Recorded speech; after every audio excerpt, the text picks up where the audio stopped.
और इसी बीच एक बड़ी खबर रायबरेली से आ रही है। खड़े ट्रक की हम बात करेंगे जिसमें आग लग गई और ट्रक जल गया। खबर पाते ही मौके पर फायर ब्रिगेड की गाड़ी पहुंची और आग पर काबू पाया। लालगंज कोतवाली क्षेत्र के बाईपास ओवरब्रिज की ये घटना है। तो ट्रक खड़ा था और इसमें आग लग गई। अब ये है कि क्या ट्रक किसी ने शरारत की या फिर कोई तार जा रही थी वहां से। कई बार हाई टेंशन तार की चपेट में भी आ जाती हैं गाड़ियां, तो क्या वजह रही ये जरूर जानने की कोशिश। लेकिन ट्रक जल गया। तस्वीरें आप न्यूज़ 18 की स्क्रीन पर एक्सक्लूसिव देख पा रहे हैं। ट्रक जो है किस तरह से धधक कर जल रहा है।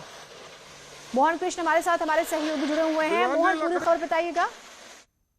जी जीनत, आपको बताना चाहेंगे ये घटना देर रात की है, जब ये ट्रक जो है लालगंज बाईपास फ्लाईओवर के पास खड़ा हुआ था। अचानक से इसमें दो दो करके पिछले हिस्से से आग लगना शुरू हुई और देखते ही देखते ट्रक जो है खड़ा ट्रक जो है आग के गोले के रूप में बदल गया।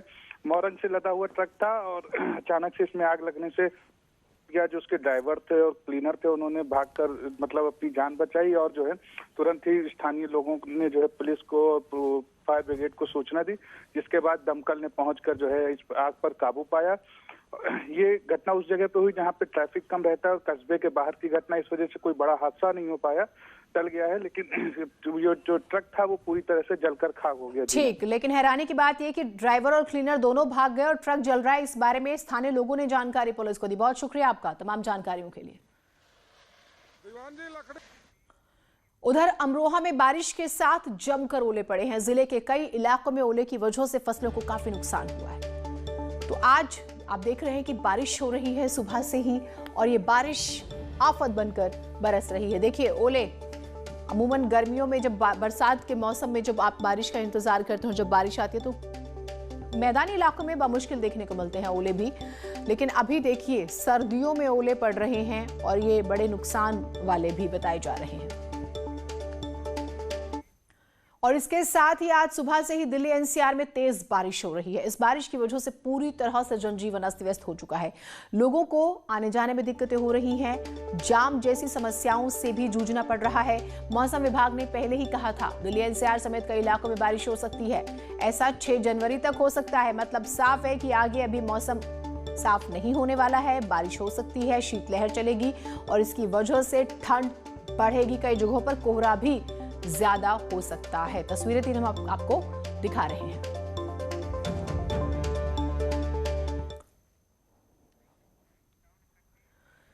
यूपी में ठंड, बारिश और कोहरे की मार से जनजीवन अस्त व्यस्त हो चुका है। नोएडा की बात करें, गाजियाबाद की बात करें या बाकी जगहों की बात करें, अचानक बारिश ने ठंड बढ़ा दी।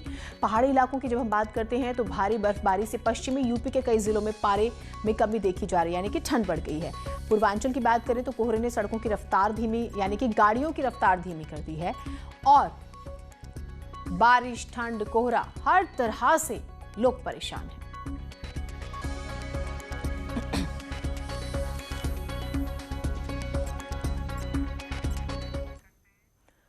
हिमाचल प्रदेश के मनाली में हुई तेज बर्फबारी की वजह से 500 से ज्यादा पर्यटक रास्तों में फंस गए हैं। इस मुसीबत से सभी लोगों को बाहर निकालने के लिए प्रशासन राहत बचाव का काम शुरू कर चुका है। क्योंकि रास्तों पर जमी बर्फ की मोटी परत की वजह से वहां फंसे पर्यटक आगे नहीं बढ़ पा रहे। वो अपनी गाड़ियों के साथ बर्फ के बीचों बीच घिर गए। ये तस्वीर अटल टनल के पास की है, जहां नए साल का जश्न मनाने पहुंचे पर्यटकों पर बर्फ मुसीबत बनकर टूटा। आलम यह है कि अपनी गाड़ियों के साथ रास्तों में फंसे ये लोग ना तो आगे बढ़ पा रहे और ना ही ये अब अपने होटलों में दोबारा लौट सकते हैं। एक पर्यटक ने तो वीडियो बनाकर वहां के मंजर को बयां किया। यहाँ पर जो है बहुत बर्फबारी की वजह से जो है हम फंस चुके हैं। गाड़ियाँ स्लिप हो रही हैं, कोई चल नहीं पा रही। वहाँ इतनी बर्फबारी हुई कि पूरा इलाका बर्फ की सफेदी में ढक गया। पेड़ पौधे सब कुछ बर्फ में लिपटे दिखाई दिए। कई गाड़ियां तो बर्फ के नीचे दब गईं। बर्फबारी की वजह से सामने कुछ भी साफ देख पाना मुश्किल हो गया। सड़क पर फिसलन की वजह से कई गाड़ियां आपस में भिड़ गईं। हालांकि इस परेशानी की घड़ी में भी कुछ लोगों ने मस्ती करना नहीं छोड़ा और वो बीच सड़क पर गाना बजाकर डांस करने लगे। मनाली में पिछले कुछ घंटों में काफी बर्फबारी हुई। आने वाले कुछ दिनों तक वहां मौसम की मार ऐसी ही पड़ने वाली है। में बड़े स्तर पर तब्दीली हुई है। अमित हमारे साथ गाजियाबाद से जुड़े हैं, प्रीति हमारे साथ नोएडा से और शिवम हमारे साथ अमरोहा से जुड़े हुए हैं। शिवम, मैं आपसे शुरुआत करती हूं। हमने अमरोहा की तस्वीरें दिखाई और ओले भी दिखाए हैं। बताइएगा किस तरह की अब स्थिति है वहां पर और ये जो ओला गिरा है ये कितना नुकसानदायक है?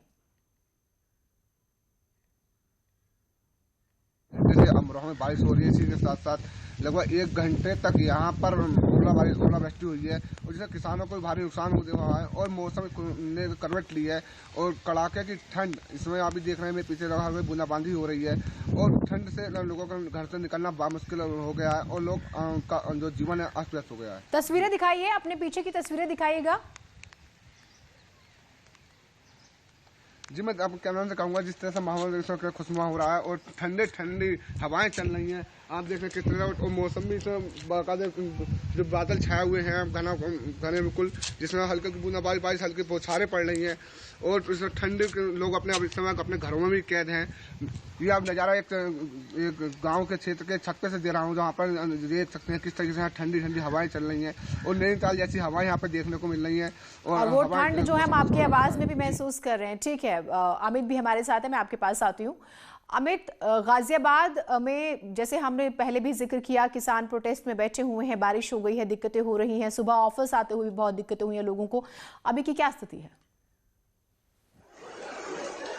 देखिए, आपको बताना चाहूँगा, अपनी कई सूत्रीय मांगों को लेकर लगातार किसान धरना प्रदर्शन कर रहे हैं और आज 37वां दिन है। ऐसे में सुबह से ही जो बारिश हो रही है उसका आलम मैं आपको दिखाना चाहूँगा। धरना प्रदर्शन की ये सूरत हाल है, यहाँ तेज ये बारिश पड़ रही है और जहाँ तक भी आपकी नज़र जाएगी वहाँ तक सिर्फ और सिर्फ आपको यहाँ देख सकते हैं कि किसान किस तरीके से यहाँ इकट्ठा हुआ है और सभी किसान जो इस ब्रिज के नीचे इकट्ठा हुए हैं और यहाँ पर अलाव जलाकर कैसे न कैसे अपने को आपको ठंड से बचाने की कोशिश कर रहे हैं। जी, आपको बताना चाहूँगा कि लगातार जिस तरीके से बारिश पड़ रही है ये कहीं ना कहीं इस बात को भी संकेत कर रही है कि जहाँ एक और केंद्र सरकार से इनकी लड़ाई चल रही है, वहीं दूसरी ओर जो भगवान है वो भी इनकी परीक्षा ले रहा है और किसानों को साफ तौर पर कहना यही है कि इस तरीके से ये टेंट लगाकर यहाँ पर रहेंगे। आप देख सकते हैं ये यहाँ किसान ट्रॉली के अंदर ये झोपड़ी लगाकर सोए हुए हैं और यहाँ बारिश से अपने आप को बचा रहे हैं, ठंड से अपने आप को बचा रहे हैं। कंबल यहाँ दिखने को मिल रहा है आपको, बिस्तर यहाँ इन्होंने बिछाए हुए हैं। इनका साफ तौर पे कहना यही है कि लंबी लड़ाई है तो ऐसे में जो भगवान है वो भी इनकी परीक्षा ले रहा है, लेकिन इस बार ये परीक्षा पास करेंगे और बिल वापस करा कर ही जाएंगे। अगर बात की जाए दिल्ली एनसीआर की तो लगातार जिस तरीके से बारिश हो रही है सुबह क्योंकि वक्त है, ऐसे में ऑफिस आने जाने वाले लोगों को खासी दिक्कतों का सामना करना पड़ रहा है। जीनत, बिल्कुल, ऑफिस आने जाने वालों को दिक्कतें हो रही है, लेकिन जो तस्वीरें आपने दिखाई किसान धरने पर हैं, खाने पीने से लेके रहने तक की दिक्कतें हो रही हैं। फ्लाईओवर को ही उन्होंने जो है फिलहाल आशियाना बनाया हुआ है। प्रीति हमारे साथ हैं। प्रीति, इस बारिश से ट्रैफिक बढ़ गया और ऑफिस आने जाने में सुबह भी हमारी पूरी टीम को भी दिक्कतें हुई और वो आप हमें बखूबी बता सकती है कि जाम एक बहुत बड़ी समस्या रहता है। तो फिलहाल इस बारिश ने क्या असर डाला है आम लोगों के जीवन पर?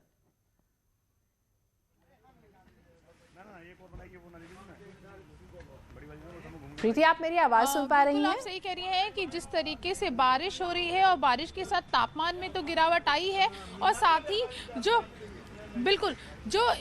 इस बार जो बारिश हो रही है, बारिश की वजह से जो तापमान में तो गिरावट आई है और साथ ही जो किसान, जहाँ पे हम यहाँ पर हैं, हम इस समय चिल्ला बॉर्डर पे हैं और यहाँ पे आप देख सकती हैं कि जो किसान हैं वो किस हालत में हैं। ट्रैफिक की समस्या भी बहुत हो गई थी जिससे लोगों को दिक्कतें हुई, लेकिन आप देख सकते हैं कि इन्होंने ये जो छोटे किसान हैं इन्होंने छोटे टेंट बना रखे हैं जिससे कि बारिश से ये बच सकें। लेकिन इस समय जो इनकी जो स्थिति है वो बहुत ही बुरी है क्योंकि बारिश जो है वो बहुत तेज हो रही है, लेकिन ये किसान है, इन किसानों का जो मनोबल है वो बिल्कुल भी नहीं टूटा है और इनका कहना है कि जब तक बिल वापस नहीं होगा हम ऐसे ही खड़े रहेंगे। तेज बारिश हो रही है, नोएडा में किसान हमारे साथ मौजूद हैं, उन्हीं से बात करते हैं और जानते हैं कि वो क्या कहते हैं। ये बताइए, बारिश बहुत तेज हो रही है तो मतलब ईश्वर भी आप लोगों की परीक्षा ले रहा है लगता है? आज ईश्वर भी ये परीक्षा नहीं ले रहा है, ईश्वर ये दिन दिखाना चाह रहा है कि अभी भी थम जाओ, अभी भी टाइम है, समय है। कल अगर आपने किसानों के हक में फैसला नहीं दिया तो किसान अब थमने वाला नहीं है, किसान अब रुकने वाला नहीं है। ये लड़ाई बार पार की होगी, ये तीनों काले कानून इनको वापस लेने ही पड़ेंगे। आज सुबह 5 बजे से लगातार बारिश हो रही है, हमारे कई टेंट टूट के गिर चुके हैं, लेकिन हमारा मनोबल बिल्कुल गिरा नहीं है। भारतीय किसान यूनियन भानु लास्ट तक लगातार संघर्ष करती रहेगी जब तक ये तीनों काले कानून वापस नहीं लेंगे। ठंड में भी आप लोग देखो, ठंड की बात और बरसात की बात है, ये बारिश तो हमारे लिए फायदे का है। रीजन है कि हम लोग जो खेतों में बुआई करके आ गए थे यहाँ पे जो पानी नहीं लगा था, अब ये सरकार को उल्टा सोचना होगा कि अब हमारे परिवार इस बारिश को खेत में लगने से फ्री हो गए हैं। हम और भारी संख्या में यहाँ पर आएंगे और सरकार के खिलाफ प्रदर्शन करते रहेंगे। मौसम बहुत तेज, मतलब गिरावट भी आ गई है मौसम में, आप लोगों को दिक्कतें हो रही हैं, कुछ इंतजाम भी नहीं है यहाँ पे? जी, हमारे हौसले हमारा इंतजाम है और आप देख रहे हैं कि ठंडी गर्मी, अब तो बरसात भी आ गई, तूफान भी आ रहा है, लेकिन हम लोग हटेंगे नहीं, जब यहीं डटे रहेंगे जब तक सरकार हमारी बात। बाबा, आप क्या कहेंगे? ठंड बहुत ज्यादा है। बेटी, किसान को ठंड कभी लगता ही नहीं, किसान को गर्मी लगता ही नहीं। देखिए आप झूठ जानेंगे, मेरे अभी माथे पे पसीना है। चलिए ठीक है, ये कई बार प्रीति ठीक है, कई बार हम भावनात्मक हो जाते हैं, लेकिन ये बात सही है कि बारिश है तो खाने पीने से लेके रहने की, उठने बैठने की दिक्कतें तो हो रही हैं। बहुत शुक्रिया आप तीनों का हमारे साथ जुड़ने के लिए। मौसम थोड़ा बदला, लेकिन इसने लोगों की दिक्कतें बहुत ज्यादा बढ़ाती है। कोविशील्ड के बाद एक और वैक्सीन को मंजूरी मिल गई है। भारत बायोटेक की कोवैक्सीन को भी आपात इस्तेमाल की मंजूरी मिल गई है। अब DCGI के औपचारिक ऐलान का इंतजार है। कोरोना महामारी के खिलाफ लड़ाई में देश को दूसरी बड़ी सौगात मिली है। केंद्रीय औषधि मानक नियंत्रण संगठन की कोरोना पर विषय विशेषज्ञ समिति ने भारत बायोटेक के स्वदेशी कोविड वैक्सीन कोवैक्सीन के आपात इस्तेमाल के लिए मंजूरी दिए जाने की सिफारिश कर दी है। इससे पहले सीरम इंस्टीट्यूट की कोविशील्ड के इमरजेंसी इस्तेमाल को भी मंजूरी देने की सिफारिश की गई थी। भारत बायोटेक की ये कोवैक्सीन पूरी तरह से स्वदेशी है। तो देखिए, केंद्रीय स्वास्थ्य मंत्री डॉक्टर हर्षवर्धन ने कल ऐलान भी किया था, पहले चरण में 3 करोड़ लोगों को फ्री वैक्सीन जो है वो दी जाएगी। 1 करोड़ स्वास्थ्य कर्मियों को और फिर 2 करोड़ फ्रंटलाइन जो वर्कर्स हैं उनको दी जाएगी। लेकिन कोवैक्सीन की जब हम बात कर रहे हैं, 11 बजे का इंतजार भी है। स्वदेशी है, हैदराबाद की कंपनी भारत बायोटेक, साथ ही ICMR Indian council of medical research, साथ ही NIV national institute of virology, इन्होंने मिलकर बनाई है। और आप ये मानिए कि 7 दिसंबर को अप्रूवल के लिए इन्होंने भेजा था, 2 तारीख को मंजूरी मिल गई है। तो एक कोविशील्ड को मंजूरी मिली है, जो कोविशील्ड कहें या AZD1222 जो इसका नाम है, जिसे Oxford university, British pharma company AstraZeneca उन्होंने मिलकर बनाई, और एक हम कोवैक्सीन की बात कर रहे हैं। और एक और कंपनी जो अप्रूवल के लिए 3 कंपनियों ने बेसिकली अप्रूवल मांगा था। अब यहाँ पर शंकर हमारे साथ जुड़े हुए हैं और शंकर से बात करते हैं। शंकर, कहीं ना कहीं ये एक फक्र वाली बात भी है, बस थोड़ा सा इंतजार करना होगा। निश्चित तौर पर देखिए, जो वैक्सीन की बात हो रही है, लगभग वो सारा जो खाका वो खींच लिया गया है। तो कल शुरुआती तौर पर उसका ट्रायल भी किया गया उन लोकेशन का कि जहां पर वैक्सीन दिया जाएगा, और वैक्सीन देने के बाद किस तरह की स्थिति होगी, किस तरह से मरीज को वहां पर लाने के बाद, जब वैक्सीन देने के बाद किस तरह से उसको आधे घंटे तक उसको निगरानी में रखा जाएगा, और उसके बाद ही उसे घर जाने की इजाजत दी जाएगी। तो स्वदेशी टीके की भी बाकायदा मंजूरी मिल चुकी है, और कोविशील्ड की जो 5 करोड़ डोज और सेंट्रल ड्रग लेबोरेटरी की जो मुहर है वो लगभग लग चुकी है। और एक तरह से कहा जा सकता है कि पूरी तरह से सप्लाई चेन वो बनकर तैयार हो चुका है। और इस मामले में आज एम्स हॉस्पिटल के जो डायरेक्टर हैं रणदीप गुलेरिया, उन्होंने इस मामले पे औपचारिक तौर पे बयान भी दिया है। लेकिन जिस तरह से अगर पूरे वैक्सीन की बात करें, तो एक तरह से कोरोना से जंग के बीच देश को 2 दिन के अंदर में एक दूसरा हथियार मिल गया है। और शुक्रवार को जिस तरह से सीरम इंस्टीट्यूट के टीके कोविशील्ड के बाद शनिवार को विषय विशेषज्ञ समिति जो SEC जो है वो पहला स्वदेशी टीका। चलिए, अपडेट्स हम आपसे लेते रहेंगे। तो 2 ये कंपनीज और ये तकरीबन अप्रूवल के इंतजार में 11 बजे का दरअसल हम इंतजार करते हैं। उसके बाद अगर इजाजत मिलती है तो फिर वैक्सीनेशन का काम शुरू हो जाएगा। उधर CM योगी ने यूपी में कोरोना के वैक्सीनेशन को लेकर बड़ा ऐलान किया है। योगी ने गोरखपुर में कहा है कि मकर संक्रांति के आसपास यूपी में वैक्सीनेशन शुरू हो जाएगा। 14 जनवरी को मकर संक्रांति है, यानी सबसे ज्यादा आबादी वाले यूपी में 14 जनवरी से कोरोना का टीका लगना शुरू हो जाएगा। प्रदेश के अंदर ड्राई रन हो रहा है, एक ट्रायल किया जा रहा है कि वैक्सीनेशन का कार्यक्रम कैसे होना है।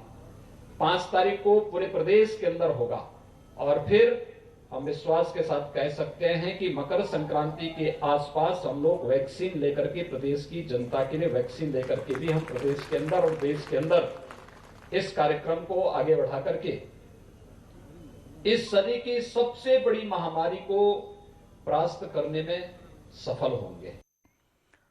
मुख्यमंत्री योगी के गोरखपुर दौरे का आज दूसरा दिन है। CM योगी आज गोरखपुर वासियों को विकास की कई सौगातें देंगे। सुबह 11 बजे महाराणा प्रताप इंटर कॉलेज गोलघर में कंबल वितरण कार्यक्रम में वो शिरकत करेंगे। दोपहर 12 बजे गोरखपुर क्लब में आयोजित कार्यक्रम में शिरकत करेंगे। गोरखपुर शहर, ग्रामीण और पिपराइच विधानसभा में विकास कार्यों का लोकार्पण और शिलान्यास करेंगे। सहजनवा तहसील में विकास कार्यों का लोकार्पण और शिलान्यास करेंगे। CM योगी दोपहर 3:30 बजे सहजनवा तहसील परिसर से लखनऊ के लिए रवाना होंगे। रामगोपाल हमारे साथ, हमारे सहयोगी जुड़े हुए हैं। रामगोपाल, अब जब मुख्यमंत्री गोरखपुर में हैं तो सौगात तो मिलनी ही है, बताइएगा आज का जो पूरा कार्यक्रम है उसे हमारे दर्शकों को। बिल्कुल, मुख्यमंत्री योगी आदित्यनाथ आज गोरखपुर वासियों को बड़ी सौगात दे रहे हैं, जिसमें 665 करोड़ की योजनाओं का मुख्यमंत्री योगी आदित्यनाथ आज लोकार्पण और शिलान्यास करेंगे। इनमें से 140 करोड़ की योजनाओं का तो लोकार्पण है और करीब 500 से 520 करोड़ की योजनाओं का आज शिलान्यास होना है। जो सबसे बड़ी योजना का आज मुख्यमंत्री योगी आदित्यनाथ शिलान्यास करने जा रहे हैं वो है गोरखपुर और बस्ती मंडल की पहली 6 लेन सड़क का आज मुख्यमंत्री योगी आदित्यनाथ शिलान्यास करेंगे, जो पैडलेगंज से लेके नौसड़ तक चौराहे तक जाएगी। और इस सड़क के बन जाने से गोरखपुर की जो जाम की एक बहुत बड़ी समस्या है उस समस्या से निजात मिलेगा। साथ ही जो इनर रिंग रोड बन रहा है कौआ बाग से लेके बरगदवा के बीच का, उसका भी मुख्यमंत्री आज शिलान्यास कर देंगे। यानी कि और इन दोनों सड़कों को पूरा करने का लक्ष्य फरवरी 2022 रखा गया। 1 साल के अंदर गोरखपुर वासियों को जाम की समस्या से बिल्कुल निजात मिल जाएगी। ये 2 आज बड़े काम मुख्यमंत्री योगी आदित्यनाथ करने जा रहे हैं। इसी के साथ आज जो सहजनवा में आयोजित कार्यक्रम है, सहजनवा में भीटी रावत से लेके बांसगांव जाने के लिए गोरखपुर का पहला स्टेट हाईवे है जिसका मुख्यमंत्री योगी आदित्यनाथ शिलान्यास करेंगे। अभी तक वो सिंगल रोड सड़क थी, अब उसके स्टेट हाईवे बन जाने से कम 5 लाख से अधिक की आबादी को बड़ा फायदा होगा और लोगों को बांसगांव या कैंपियर बांसगांव जाने के लिए या बड़हलगंज जाने के लिए अब गोरखपुर शहर में एंट्री नहीं लेनी पड़ेगी। वो भीटी रावत से ही सीधे उधर चले जाएंगे और लखनऊ जाने के लिए उनको एक अलग रास्ता। चलिए, अपडेट्स हम आपसे लेते रहेंगे। बहुत शुक्रिया, आप हमारे साथ जुड़े। एक छोटे से ब्रेक के लिए रुक रहे हैं, आप कहीं मत जाइएगा।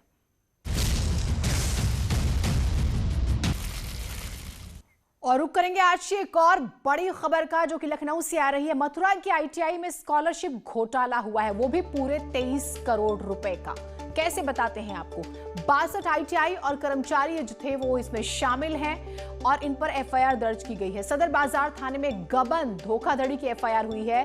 जिनको नहीं मिलनी चाहिए थे, यानी कि जो योग्य नहीं थे, उनके भी नाम थे और उन्हें स्कॉलरशिप दे दी गई। अब वो बिना मिली भगत के तो मुमकिन ही नहीं है। 23 करोड़ रुपए का ये घोटाला है और 2015 से 20 के बीच का बताया जा रहा है। करुणेश त्रिपाठी, नवीन मेहरोत्रा का नाम इसमें है। योगेश कुमार, राहुल कुमार पर एफआईआर हुई है। ऋषभ हमारे साथ, हमारे सहयोगी जुड़े हुए हैं। ऋषभ, 1-2 करोड़ की बात नहीं है, पूरे 23 करोड़ रुपए वो भी उन लोगों ने हड़प लिए जो इसके हकदार नहीं थे। ये खुलासा कैसे हुआ और अब क्या आगे कार्रवाई हो रही है? जी ने देखिए, जब सूबे में योगी सरकार बनी थी तब तमाम मामलों की जांच दी गई थी, जिसमें मथुरा का ये चर्चित मामला शामिल है। समाज कल्याण विभाग की ओर से जो पिछड़े वर्ग के विद्यार्थी हैं, अनुसूचित जाति जनजाति के हैं, अल्पसंख्यक वर्ग के हैं, जो निर्धन गरीब हैं, उन सब लोगों को स्कॉलरशिप दी जाती है। यही स्कॉलरशिप घोटाला है। 62 आईटीआई जो मथुरा में थी, वहां पर जो स्टूडेंट्स थे उनकी फर्जी संख्या दिखाई गई। फर्जी जाति प्रमाण पत्र, आय प्रमाण पत्र के आधार पर उनको पिछले 4 से 5 साल तक में उनको ये स्कॉलरशिप दी गई थी। सरकार ने इसकी जांच करवाई, इसकी पुष्टि हुई है। उसके बाद ये समाज कल्याण विभाग की ओर से एफआईआर दर्ज कराई गई है, जिसमें जिला समाज कल्याण अधिकारी जो पूर्व थे करुणेश त्रिपाठी और उनके ऑफिस के 3 अधिकारी हैं जिनके खिलाफ एफआईआर हुई है। 62 आईटीआई को नामजद किया गया है जहां पर ये घोटाला हुआ है। जांच अभी भी जारी है। विवेचना के दौरान ऐसा माना जा रहा है कुछ और अधिकारियों कर्मचारियों के नाम इसमें बढ़ सकते हैं। ठीक, बहुत शुक्रिया आपका तमाम जानकारियों के लिए। तो जांच के बाद कुछ और नाम बेपर्दा हो जाएंगे जो कि इस घोटाले में शामिल है। खबर बुलंदशहर से है, जहां हर्ष फायरिंग करने का वीडियो सामने आया है, जिसमें एक शख्स रिवॉल्वर से एक के बाद एक कई राउंड फायर करता है। वीडियो थाना सिकंदराबाद कोतवाली इलाके के परम बिहार का बताया जा रहा है, जहां एक बर्थडे पार्टी में अजय मावी और उसकी मां शामिल हुए थे। इसके बाद अजय मावी ने जमकर फायरिंग की। फिलहाल फायरिंग करने वाले युवक के खिलाफ मामला दर्ज कर गिरफ्तारी के लिए टीम गठित कर दी गई है।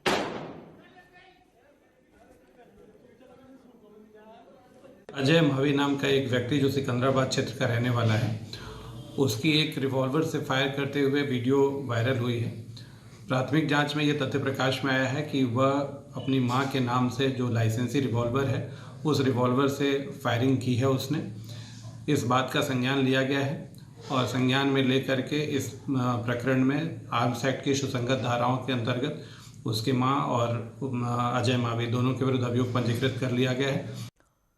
हरदोई में डीजे बजाने को लेकर विवाद हुआ है। दो पक्षों में जमकर लाठी डंडे चल गए हैं। मारपीट में एक की तो मौत भी हो गई, 5 लोग जख्मी हैं। एक को लखनऊ में भर्ती कराया गया है। अस्पताल में अतरौली थाना क्षेत्र के डालखेड़ा में मारपीट हुई है। तो डीजे बजाने को लेकर ऐसे झगड़े ये लोग कि एक की जान ले ली, 5 जख्मी हैं। खबर हरदोई से।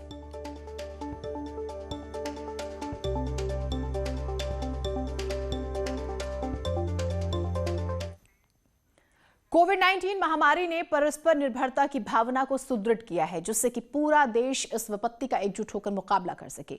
वैक्सीनेशन के ऐलान के बाद जरूरत होगी कि हम सभी अपना सर्वश्रेष्ठ योगदान दें, जिससे हम एक साथ वायरस को हराने की तरफ कदम बढ़ा सके।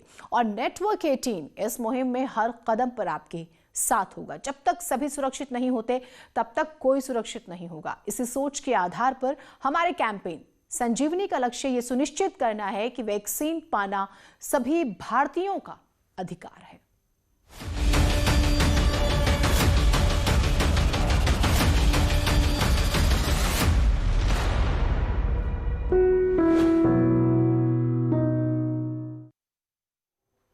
और ऐसे में जब तक सभी सुरक्षित नहीं होते, तब तक कोई सुरक्षित नहीं होता। इसी सोच के आधार पर हमारे कैंपेन संजीवनी का लक्ष्य ये सुनिश्चित करना है कि वैक्सीन पाना सभी भारतीयों का अधिकार है।